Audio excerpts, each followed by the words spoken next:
Autismoaz, kirola alde batera utzi eta orain autismoaz hitz egin behar dizuegu. Izan ere, autismoa duten aurrentzako, Nafarroako autismo elkarteak udako eskolak antolatzen ditu eta Amaia Portugalek emango dizkigu xehetasunak. Kaixo, bai, uda osoan eta goizez ematen dituzte eskola hauek 9:00 ordubietara. Eta Iruñeko Jose Maria Uarte ikastetxe publikoan egiten dituzte. Hauxe da udako eskola hauek antolatu dituzten 4. urtea. Elisabete Barbero da udako eskola hauetako tutoretako bat. Egunon, Eli? Egunon. Udako eskolan harrapatu zaitugu, ez da bete-betean lanean harrapatu zaitugu? Bai, hemen harrapatzen alzue, bete-betean aurrak orain joan dira patiora, eta ja maiketakoa izan dute eta patioan daude, así que hemen harrapatzen Justu atxeden txotxiki bat hartzen duzu zuek ere patio aprobetxatuz. Bai, aurra hauek ere behar dute beraien denbora. Bai. Eli, zer moduzkoa izaten ari da aurtengo udako eskola edo?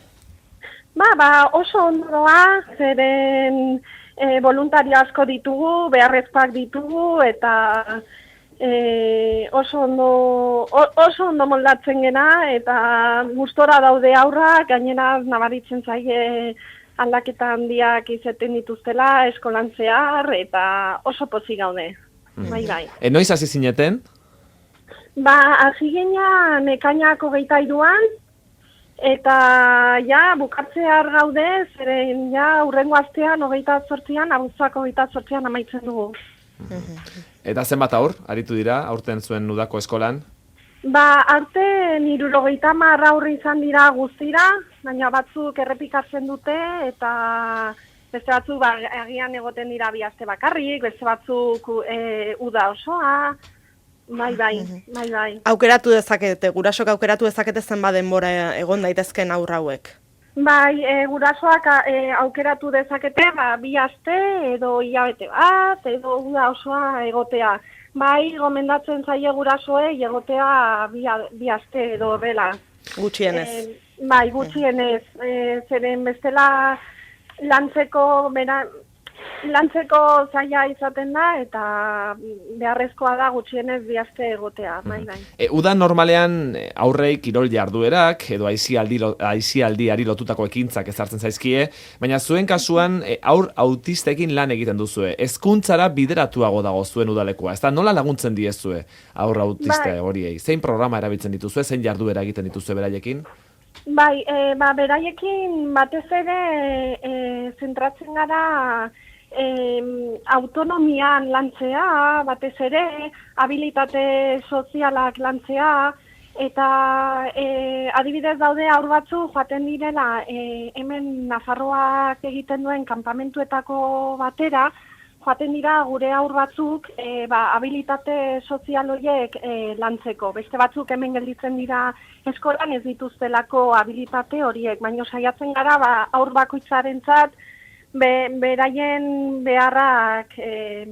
beharretara egokitzea horrela. Beraz pertsonalizatua, arreta pertsonalizatua ematen diezue. Arreta individualizatua izaten dute, bakoitzak bere helburuak dituzte, eta helburu horiek betetzen saiatzen gara. Nola sartzen dituzue behar horiek? Agian urtean zehar beraien ikastetxeetan atzeman dizkieten behar horien arabera? Bai, ikastetxeek ematen dizkigute behar horiek, edo hemen dauden psikologak eta behar horiek identifikatzen dituzte, eta tutorei esaten digute ze behar duten aur bakoitzak. Eta horiek lantzen saiatzen gara uda guztian. Eli, badaukazu ematea adibideren bat, zer ekintza egiten dituzuen, ariketaren bat edo, aurrekin egiten duzuen ekintzaren bat? Bai, adibidez, aurten egin duen ekintza berri bat izan da estimulazio tailerra, zeren nabaritzen dugu aurra hauekin beharrezkoa dela argiekin edo taktoa lantzeko, eta orduan egin dugu tailer bat deitzen dela estimulazio tailerra. Eta gauza asko lantzen dira, eta ikusten dugu beraientzat gustokoa dela.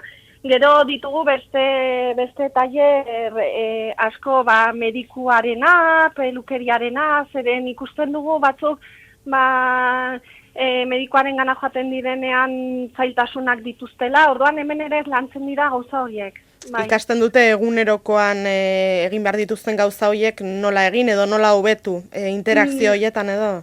Hori, baita irakasten zaie, arropa jantzea, arropa kentzea, egunero etortzen direnean egiten dugu asamblea bat, zein aur dauden ikusteko, eta gero arroparen aldaketa egiten dugu. Horrela laguntzen diegu arropa nola kentzen dan, nola jazten dan, eta bai.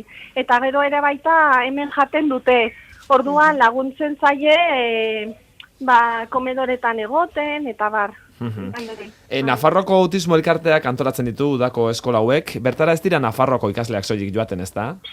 Ez, aurten adibidez, etorri dira Zaragozatik, Bartzelonatik, Valentziatik, bai, beste komunitate batzuetatik etortzen dira honea, bai.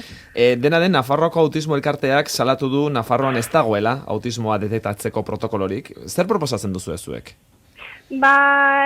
Proposatzen dana da, hemengo elkartetik, osasun arloa izatea lideratzen duena pixka bat protokolo hori eta gero hezkuntza eta politika sozial edo horrekin batera.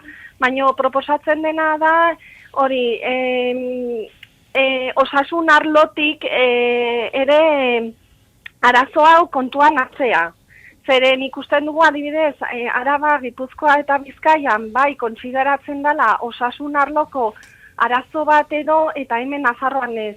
Orduan, elkartetik orain salatzen duguna da hori osasun arloak parte hartzea eta...